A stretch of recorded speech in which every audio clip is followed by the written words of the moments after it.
Okay, so today we are going to be talking about mechanisms. What is a mechanism? A mechanism is two mechanical things that the motion of one compels the motion of the other. So those gears in front of you, when you turn one of the axles, the motion of that one item compels the motion of the other. Now, gears aren't the only type of mechanisms. There's all sorts of different types of mechanisms to include a cam and follower, rack and pinion, and lead screws, for example. They are used, like the four different types of advantages they give. They can change the direction of movement, like clockwise to counterclockwise. They can change the type of movement to rotating, reciprocating, linear, or oscillating. They can change the speed of the movement.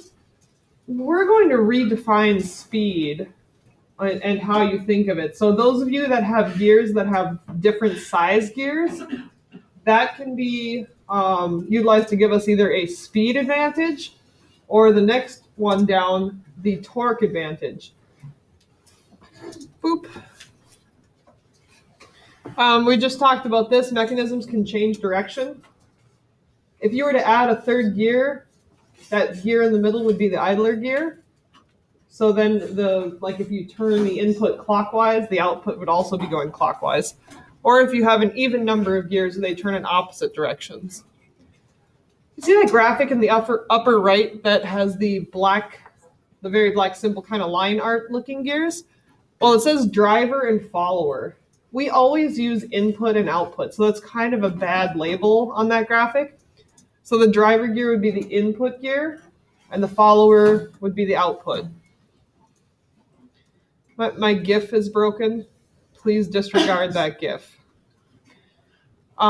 Rotary motion. What's rotary motion? Is everybody going to be shy because we're recording? Like a rotary phone, where you like... Yes, like a rotary phone. Much, I think. Yes, you're precisely right. A rotary phone has rotary motion. Yes, that is true. Rotary motion is just rotations and rotating things that go in a circle. And they go in a circle forever and ever. How about linear?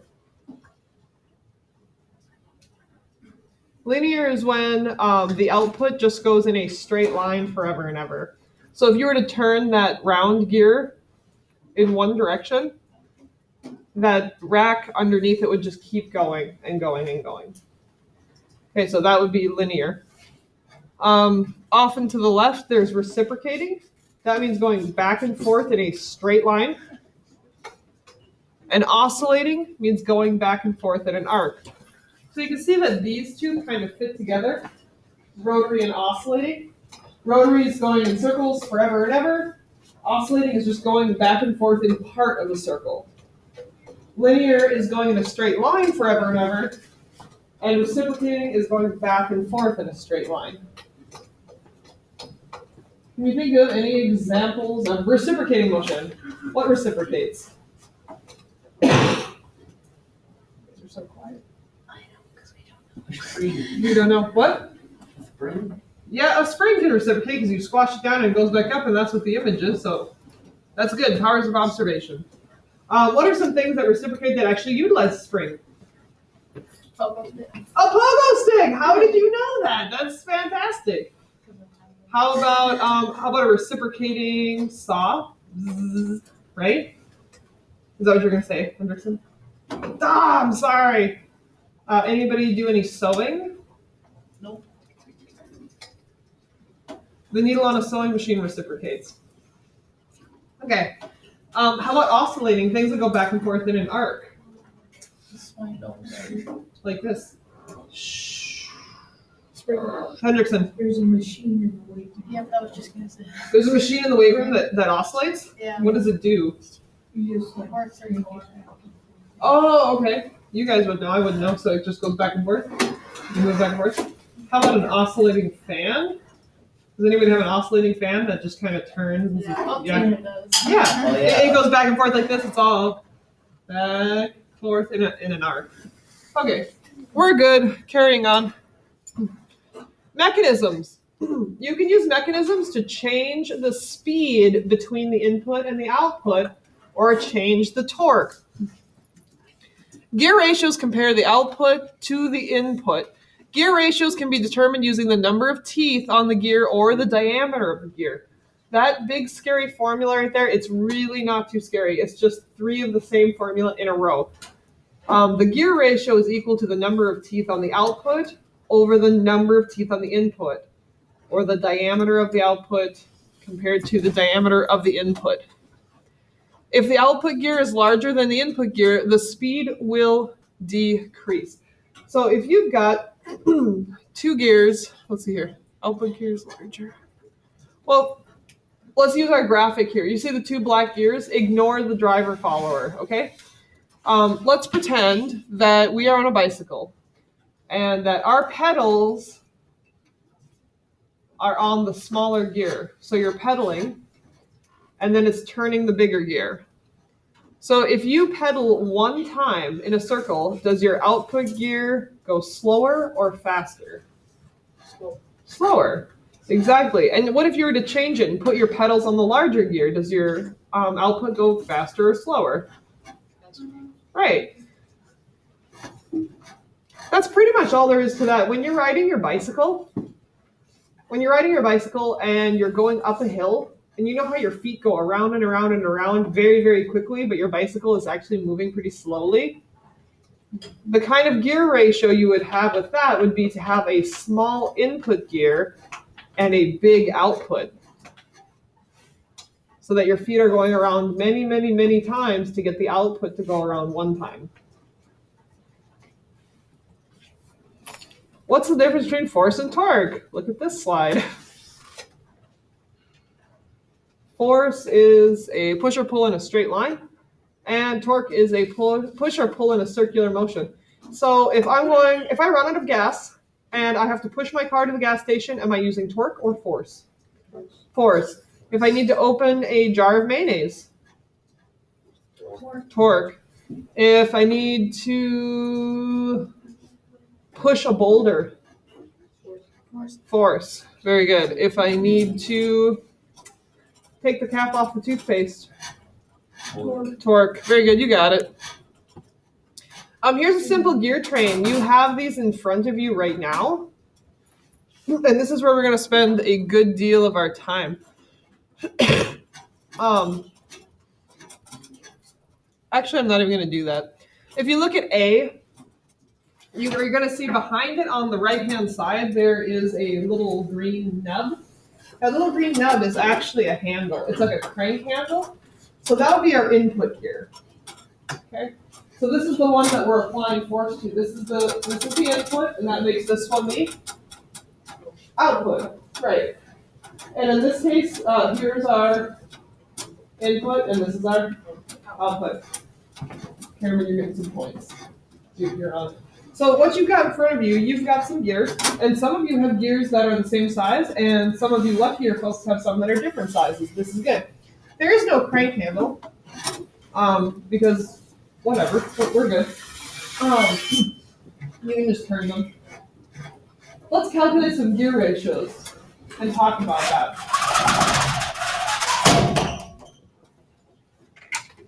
I wonder if I can do this. Nope, that doesn't do it.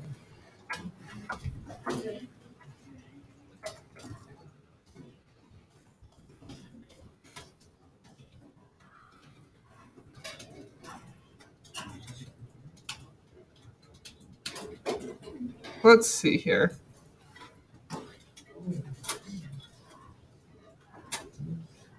I think this one's probably going to be my best bet. I'm going to zoom in on this guy. If it ever loads.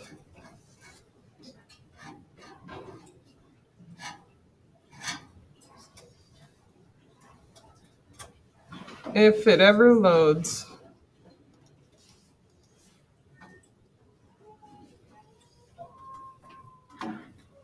we're recording still. Okay, well that's not gonna work. We'll just use this. I wonder if I can. Okay. So what we've got here is I'm gonna mark on the whiteboard how many teeth we've got, and we're gonna play with this gear ratio a little bit and calculate gear ratios. So the gear ratio, if we write that as a fraction, the gear ratio is equal to what compared to what? It's on the presentation. If you look at the slideshow and go back a little bit, it tells you. So you should look. And this gets really difficult for those of us who have problems with dyslexia because it goes backwards and forwards and backwards again. Or rather, forwards and backwards and forwards. See what I mean? It's already difficult. Who's got it? So what two numbers are we comparing? And in what order? It's comparing the Henderson? And out over and out. Yeah, number of teeth on the output, that's N out. The number of teeth on the input. Let's pretend that we're riding our bicycle. Let's say the smaller gear, this is where our pedals are attached. We're going to say that the smaller gear is our input and the larger gear is our output. So if we're going to do the comparison, let's start drawing it out. So GR equals, what's our number of teeth on the output? Well, how do we find that number? We count them. Are you ready? Let's count. 1, 2, come on. 3, 4, 5, 6, 7, 8, 9, 10, 11, 12, 13, 14, 15, 16, 17, 18, 19, 20, 21, 22, 23, 24, 25, 26, 27, 28, 29, 30, 31, 32, 33, 34, 35, 36. 57. 57. F minus. All right, so we got 36 teeth here. So this is on the top and the bottom of our fraction here, our ratio. Top, because yeah, we just talked about this. Okay, and how do we do this one? Let's do the same thing. Here we go. 1, 2, 3, 4, 5, 6, 7, 8, 9, 10, 11, 12. F minus in counting. 12? Okay, most of you get an A in counting. Okay, so we got 36 over 12. Hey, math nerds. Is that good enough? Is that right? Don't No, we need to simplify. We need to reduce this stuff. So if you're having strugglings with math, you can just start with the easy stuff and just break it down into the really obvious stuff. But what have we got here? 3. Over 3, 1. 1. Just 2. Now, if you want to be ridiculous, you can like divide it by 2 and divide it by 2 and divide it by 2 and like get there that way. But if you're good at math, which it seems like this particular group is, you can just do it. 3 to 1. Okay, so what does this mean? Here is our gear ratio. This setup with the input being here and the output being here has a 3 to 1 ratio. So you can write it like this. As a fraction, you can write the number 3 with a colon and then the number 1, indicating 3 to 1, and you would speak it as in 3, T-H-R-E-E, 2 as in T-O, and then 1, O-N-E. 3 to 1, that's how you would speak that. 3 to 1. So what does that mean? It means that this input gear has to go around how many times? 3 for this output gear to go around 1 time. So if you're pedaling your bicycle with a gear ratio like this, where your pedals are attached to this small sprocket, your feet would go around 1, 2, 3 times while your back wheel would go around once. So this is the kind of gear ratio you would be using to go up a hill.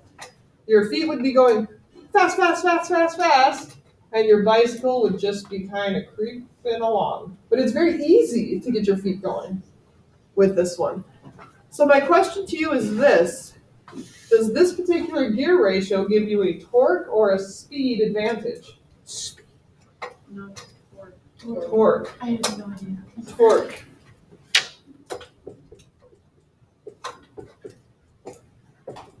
Torque advantage. So here's the thing. Torque and speed are they're correlated. They are in an absolute lockdown kind of relationship, where if you have an advantage of torque, so you have more torque, you will have less speed. If you have more speed, you will have less torque. If you have this like an even gear ratio where the torque and speed are constant, they are constant. You cannot have constant speed and an increased torque. You cannot have constant torque and a decreased speed. If one is constant, that means the other is constant. All right? So let's reverse it. We know that this gives us torque. This is the gear ratio we use to get up the hill. This is the gear ratio that if you forget to shift your bike before you park it and you get back on it, you try to get going and it's like, your feet are just going really fast. Okay, so here we go. We've already counted them. So let's say that our big gear is now our input, and our smaller gear is now our output. We've got our gear ratio, which is the fraction of the output teeth to the input teeth. What number goes on top? 12 this time. That leaves 36 for the bottom. And we reduce it, and we have what? 1 to 3. So the gear ratio would be a fraction with 1 over 3. You could write it as a ratio with 1 colon 3, and you would speak it O-N-E 2 as in T-O 3, T-H-R-E-E. All right, so what does this mean? Our last gear ratio gave us a torque advantage, so logically this gear ratio would give us a speed advantage. So if we have more speed, that means we have less torque every time. Think of it as a seesaw. Torque and speed are related on a seesaw. If you have high torque, the torque end is up, the speed end is down. If the speed end is up, the torque end is down. If it's even, it's even. Okay? So what does this mean? If the input gear goes around one time, the input goes around one time, then the output goes around 3 threes. So this is the gear ratio when you're pedaling your bicycle. Teddy, I need you to close that window. You need to be focused, please.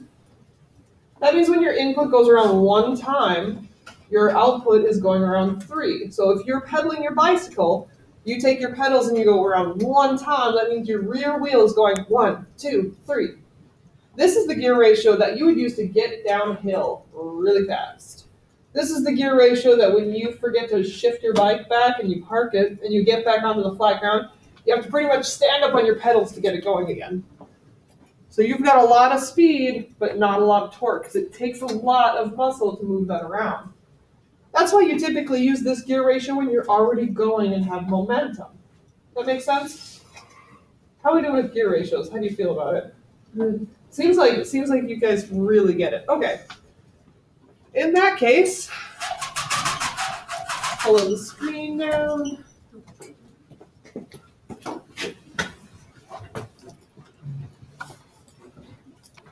Now what you have here is an example of a simple gear train.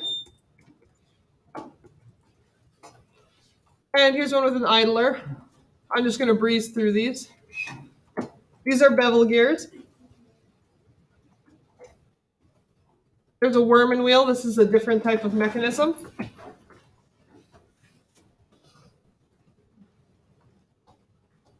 Look familiar? There's a lead screw. We'll be building that too. Those are terrible car jacks. Make sure you get yourself a proper jack when you get yourself a car. Rack and pinion.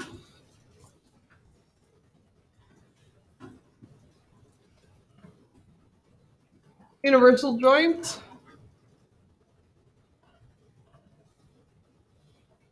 Chain drive, this is a good one. That's like a bicycle. See how those are sprockets and not gears? And changing sprockets on motorcycles. Crank and sliders. Does this look a little familiar? Internal combustion engine, yep. Cam and follower, this should also look familiar. Does this look familiar a little bit? That egg-shaped lobe from that internal combustion engine video? Okay. That is it for that.